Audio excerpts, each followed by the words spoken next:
Hi, I'm now in conversation with Namrata Khanvilkar.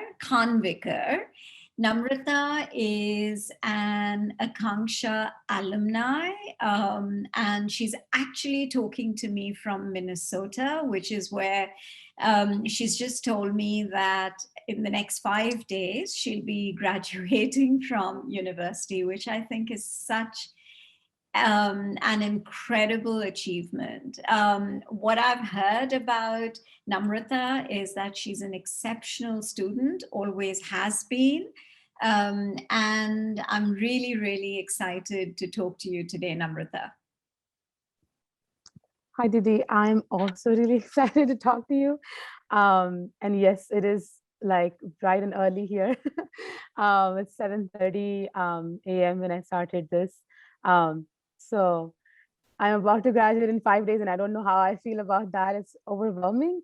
But I'm ready for what's next in life and for my next journey. So, yeah. Great, and I'm sure it's going to be a successful one. So, Namrata, let's backtrack and tell me a little bit about yourself, which part of India you're from, a little bit about your community, Mhm. your family, and then how you actually got into the Akanksha program. Yeah. So I used to be a part of a government school until my 8th grade. Um, and so until actually completely like 7th grade. And then we didn't have in the government school, we did not have um, like next grades. So like 8th, 9th, 10th. So secondary school wasn't a thing, wasn't a part of the school. And so the next question I remember going back um, to my 7th grade journey, I think at that time the question was, where do the students go next in terms of school? No, so And a first, lot of sorry, Namrata, to interrupt, but how did you, so when did you start schooling with the Akanksha Foundation? When did that start? How old were you at the time? Right. So I started schooling with Akanksha when I was in 9th grade. So I was Ninth around grade. Oh, so 13. Yeah, okay. So the Akanksha education for you happened after your government's. Oh, okay. correct. Now I've got it mapped out. Okay, sorry. Yeah. Yeah. No, yeah, it did. Yeah, you're right. It began in 9th grade. So yeah, 9th and 10th grade. Yeah. Okay, so then sorry, you can go back to No, no, that's no, okay. no. So you went to your teacher and you said, Correct. Yeah, so everybody, all the parents and students had a question of so the parents were wondering where their children will go to study after 7th grade. And so a lot of parents weren't financially able to send their children to private schools. Um, and but a few of them just did because there wasn't like it was difficult to see a solution to the problem. But then at that time, a lot of work was put into building in 8th grade in the school by teachers of Teach for India, and I'm sure also Akanksha. And so an 8th grade was built for students, and I think that to me was really exceptional because yeah, because we had an 8th grade and we continue to have an 8th grade in that school now. And so that just means that students can go to school for one more year for free education, because that is really important. And so and after 8th grade, again the question arose, like, where do students go next? And so my school and another school in Pune city had the same question, that where do the students go after 8th grade? And so that's when I remember a few of the teachers that I had in school came to my government school, and they said that we're building a 9th and 10th grade for these students. And that just meant that we get to go to school another 2 years for and without having to pay a lot for the education or at all.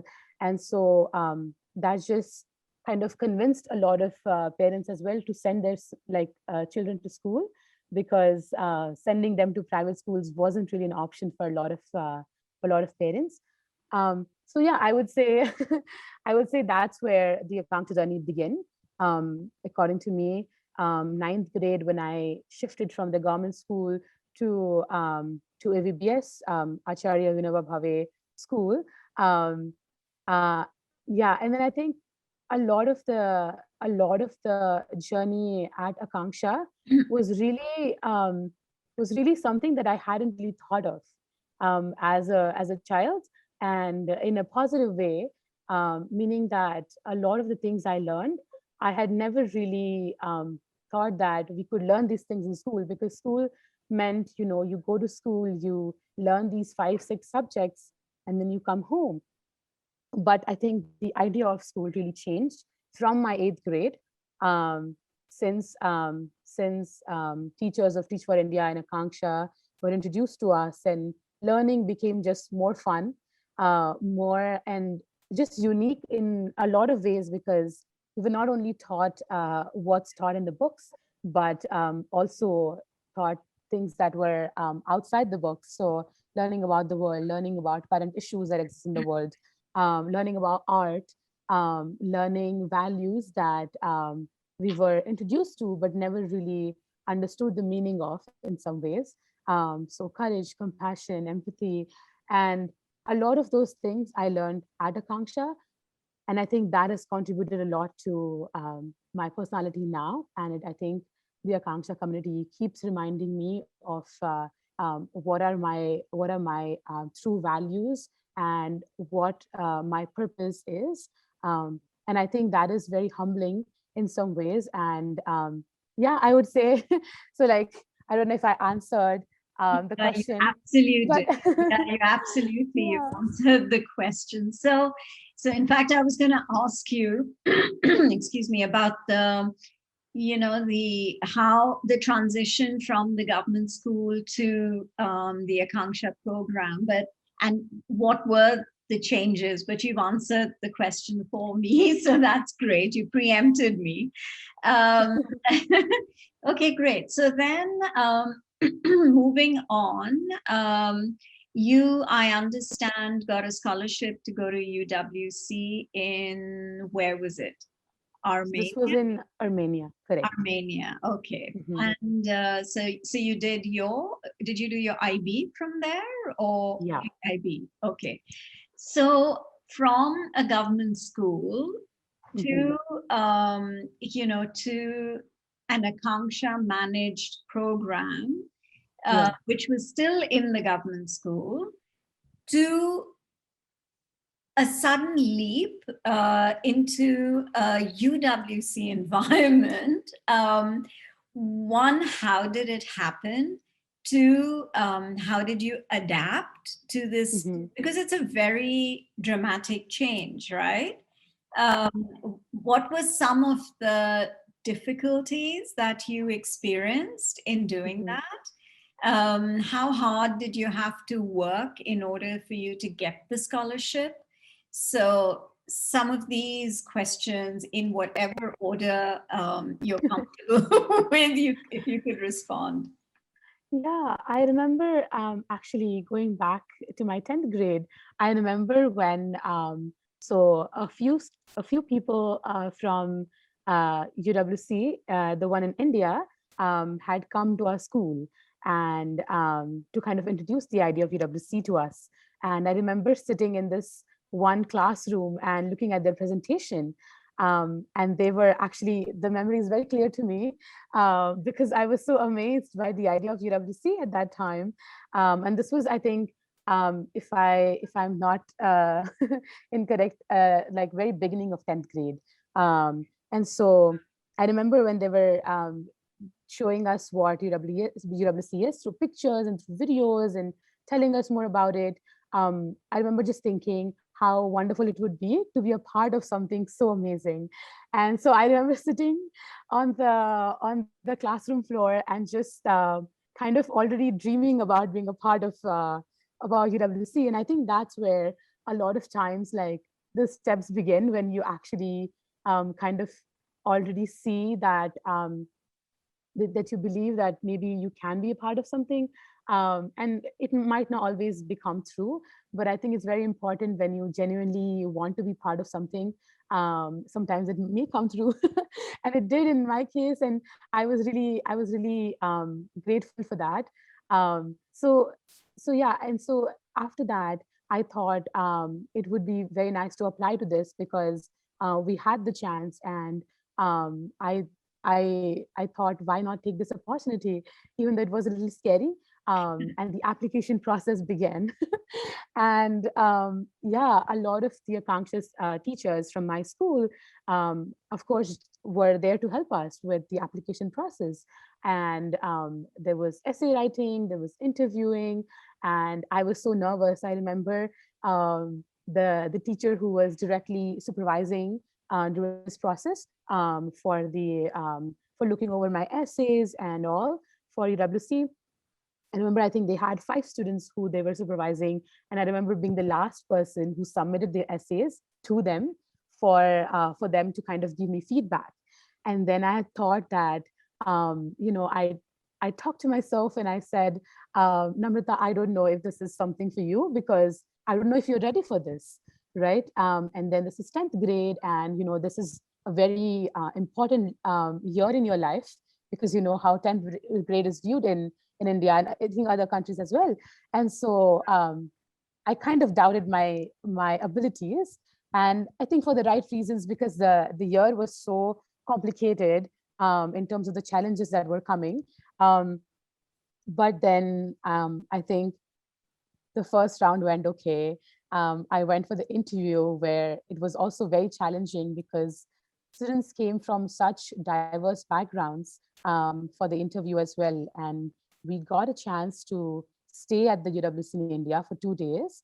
And the, the people at UWC had a lot of activities planned for us, interviews planned for us, through which they were actually, I think, doing the whole selection process, right? And that was very, I think I was very nervous during that time, but that went okay. And I think now actually coming to that journey, sorry, um, it was very challenging, I would say, academically, and I did struggle a lot, and it was a very again, I think it was a very difficult time academically and otherwise in terms of adjusting to a new environment, adjusting to a new country for that matter, because I do not remember traveling much outside of Maharashtra, which is the state that I come from. So it was just, suddenly I was traveling outside the country, and I And was just also, 15 I years think old. Armenia's obviously the language. Also, I mean, UWC would have English, but Correct. the rest of the country, I don't know how much English they really speak. I'm not sure about it. Yeah. Yeah, no, that's right. I think so that was one challenge. I think when we went to UWC, our first year, the some of the staff and faculty members taught us a little Armenian, so we can get by. When we walk into the communities, we at least know how to say hello, how are you, and and so those kind of like everyday colloquial like words that we could use, or phrases that we could use, um, or to ask for transportation, to ask for where we can find a bus, or things like that that are useful to get around in Armenia. So we learned those, and so language was a barrier in that sense, because it was a different country where English wasn't the primary language used by the people. But what was great about Armenia was people are very welcoming, and people make you feel at home. So actually, towards the end of my 2 years, I thought like a part of me is always going to be what it is because of Armenia and the people that I've met there, whether that's UWC or otherwise. And so, sorry, answering your question again, I think a lot of times at UWC, I had questioned myself, and I had questioned, where am I and what am I doing, and kind of a reflection of what I'm doing in life. Um, and so a lot of times I couldn't connect with the people that were at UWC, a lot of the friends, because they were coming from financially different backgrounds, and academically different backgrounds, just language wise. But I think in a span of 2 3 months, I adjusted to the place much better.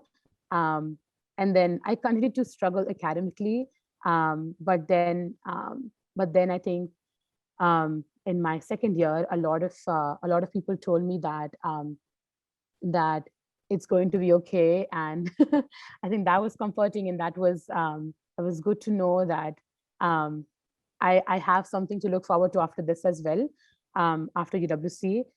So yeah, that was kind of a brief about the journey. I don't know if I answered every single No, you question. did. You did. I mean, you did. You did state on how adapting to a new environment was a bit tough for you Mhm. academically and otherwise, but within a few months you were able to. And yeah, so no, you did cover it. So then, fast forward to Mhm. Minnesota. How did that happen? I mean, you've sort of journeyed from Maharashtra to Armenia to the US, in Minnesota in the US. So how did all of that happen? And how much of it has, again, we do go back to Akanksha, and you have said that you were ingrained with values that will stay with you, and that actually were the foundation for you. But you as a person as well obviously have a sense of determination, and you want to make something out of your life, which is why, despite all the adversities, you've been able to get to where you are today. So so yeah, so I mean, I think you know I would say equal credit to you as well. And you should be proud of that. So then, how did you move from UWC to Minnesota? Yeah, first of all, I want to say thank you for all those kind words. I mean, a lot of that what I do is I'm learning from people that I meet every day, all these values. So I think a lot of credit goes to all those people that I've met in life, for sure. And now, actually answering your question, I remember again, in UWC in my second year. Now the question was similar to 10th grade, when I was thinking of applying to UWC, when I was nervous about, if I'm going to get in or not into UWC. Similar question arose when I was in second grade, sorry, second year of UWC, and I was wondering, what's next. And a lot of students in our school, in Armenia, were applying to US universities and universities that were in Canada and UK, or otherwise in other countries. And so, the question was, where do I apply? How do I know that these schools are a good fit for me and I'm a good fit for them? And we had like counselors that helped us, or teachers who were advisors. So I think that was really great. And so I was able to apply to, I think, 8 schools, if I remember correctly, and that was our limit in terms of applying to the US. Yeah. We could only apply to 8 schools. Right, and then I think overall we could apply to 12 schools. And yeah, so I applied to all 8 schools in the US, 7 8 schools, I think, if I remember. Because all these schools were amazing, and I think the liberal arts education fascinated me. And second, because financial aid seemed good, was a good offer in the US colleges. So that's why, again, but a lot of the decision was based on, kind of, what subjects are these schools doing well in terms of Some schools were doing really well in arts. Like their schools had a lot of facilities for students who were interested in arts, I mean, or some schools were had a lot of facilities for the students who are interested in STEM majors, or political science majors. So St. Olaf was one of the schools that was really good for STEM students that I'd heard of, and so I thought of applying here among the other schools that I applied to. And actually, I did not get the results from St. Olaf until a while. So I got accepted to other schools, got also rejected in some through some schools, and that was a little kind of there was moments when I had doubted myself again, when I did not get into some schools. And I think those are very important to me. Those are very important things to kind of reflect back on, because yeah, when I did not get accepted into some schools, I had questioned myself, asking, why is that, and what is it that I need to improve, and what is it that I need to learn. um, and I think more than getting sad about not getting accepted, I think it was more so of questioning myself, that what are the kind of things that I need to still learn in life, through those things. Um, and so then, getting into not UWC, sorry, St. Olaf's, Yeah. I was really excited that I got into one of the schools that I really, really wanted to, because this was one of my top schools that I wanted to get into. Um, yeah, and then the transition again was difficult, because it was a whole new country. People again coming from different backgrounds, and just a different experience in terms of what the two countries kind of value, overall, kind of the sense of the values that are kind of are in people in the US and Armenia are a little different, and they overlap as well. Um, and so adjusting to the new environment, the new weather, it was really, really cold. I think same in Armenia as well. Maharashtra had never seen snow. Actually, I'd never seen snow before going to Armenia. That was a big transition. And same in Minnesota. Actually, Minnesota has very extreme weathers. So winters were very harsh, and will continue to be if I stay here. And so adjusting to that was difficult. Adjusting to the academics here was also difficult, because the academics had become in some ways more challenging, a little different, because the idea of liberal arts college, where you study so many subjects in one semester, and your kind of syllabus across different classes is so diverse. In one class, you're learning about political science. Another class, you're learning about molecular biology. In another class, you're learning about South Asian literature. Another class, you're learning about psychology. And Yeah. so if you have all these combinations of classes, you're learning about so many things in a span of 4 or 5 months in that semester, that it just opens your eyes to so much that happens in the world, and how we cannot really look at the world from one perspective. There is so many more perspectives that we need to kind of look at, and tell ourselves that you know that the problems that exist in the world, or you know issues that exist in the world, need to be taken a look at from so many perspectives for us to kind of resolve them. And so for that, like, kind of I'm really grateful for the education that I have through the liberal arts schooling during my 4 years, because I think that allows me to kind of look at the world in a way that I wouldn't have looked maybe more so before. And even if I did, I think the education here just added on to my uh, like a change of perspective, I would say. Yeah. Yeah, no, absolutely. Yeah. What a journey it's been for you, Namrata. I mean, it's just incredible. What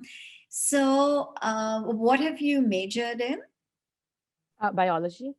In biology. Okay. Mhm. Okay. Great. Yes.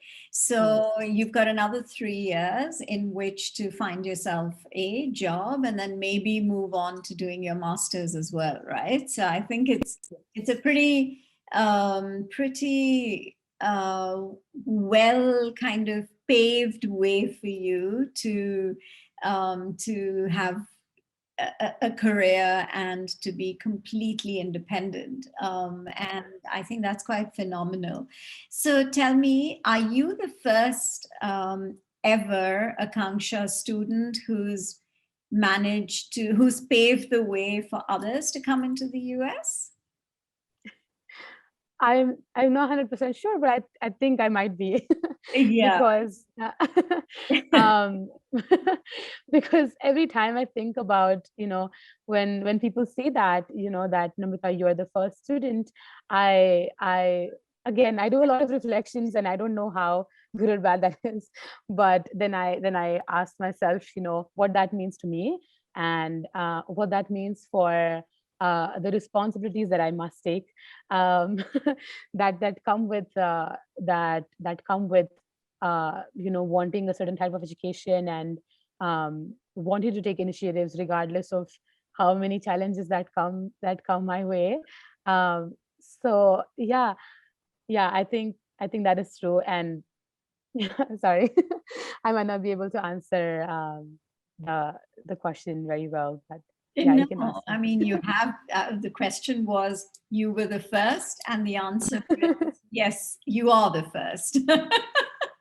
Okay, so what kind of, I mean, obviously, back in India, in especially Mhm. the school that you graduated, you did your 10th grade from, I am Correct. sure they must have this, they must really, not just the teachers, but also the young students you must be talked about a lot. And they probably get inspired, and they also probably, start to believe that yes, if Namrata can do it, so can we. So do you have any advice, or do you have anything that you would like to share with the young student? I mean, I would say Akanksha students, but also Mhm. other students from, Yeah. who've kind of gotten to a point where looking at you and your journey, uh, Mhm. believe that it's possible to do it. So, what kind of an advice would you give them, especially the Akanksha students back home? Yeah. So I would like to quote something if that's okay. Yeah, sure. So in my eighth grade, my sister had brought the book I Am Malala. And this was the journey of Malala Yousafzai. I might be pronouncing her name incorrectly, and apologies for that. But her one of her quotes is, one child, one teacher, one book, one pen can change the world. And that, I think will remain with me. That quote will remain with me for a long time, and it has in the past, because when I read that book in eighth grade, I remember thinking that, if this is true, if it's true that we can change the world with one child, one teacher, one book, and one pen, that means that there is so much that we can do. And so I think at that time I had thought that, I do have the the chance to study. I do have the privilege to go to school, unlike a lot of other students that I had known of who had to drop out of school, or for whatever reasons. I do have teachers who are passionate about teaching in our classrooms. I do have books to read. I have all the stationery, in terms of talking about the pen part of the quote. Yeah, I yeah, have yeah. I have all of this. I have all of this, and so that means that change is possible, right? According to this quote. And so as a child, I was relying on that quote. Um, and I think I always have in some ways. And my advice, kind of answering your question, would be that, a lot of Akanksha students have these facilities in some ways. And for those who do not have these facilities, Akanksha staff members and faculty and advisors and everybody that's part of Akanksha is putting a lot of effort in making sure that students have all the facilities that they need to have a very good education. And I think, kind of opening so many opportunities for us at all times. And I think the one advice I would have for students and for myself as well as I continue my journey in life is that every opportunity is worth it. Whether that's small or big. I would say that do not look at an opportunity as smaller than opportunities that other people might get, or if it's a bigger opportunity, do not think of something as so great that you look down on other people. So do not do that as well, because whatever opportunities you get or your peers get are equally worth it. Whether however big or small those are. So I think supporting each other during these times is very, very important, because that support kind of helps you become who you want to become. And so yeah, the advice would be, so take on all the opportunities that come your way, and I think that is what is going to help you in becoming who you want to be, and take all the support that you have through Akanksha and otherwise, and support your peers as well in their journey, because without that we cannot move forward. We need to help those that need help, and we need to seek help when we do need help in life. Yeah. So yeah, that would be that Wow. would be my advice. I mean, coming from a 22-year-old, I have to say I'm inspired. No, Didi. I'm still learning a lot of these things. So when Yeah. I say a lot of these things, I hope I can, follow these things as No, I well mean in the long term. the fact that you verbalize it, it means that you're obviously thinking about it, and yeah, and I mean, given the depth of your journey from where you began to where you are today, I see no reason why you won't. The next 10 years will probably be similar, or if not similar, then even better. I have no doubt about that. So, I hope so. so good luck, Namrata, and congratulations, because you're soon going to be a graduate. Have fun on graduation day, and it would be great for you to share some photos. Uh, Yeah. and I'm sure you've got a fabulous journey ahead. And I'm sure your family must be really proud of you as well. Like the Akanksha family is proud of you, I'm sure your immediate family must also be very, very proud of you.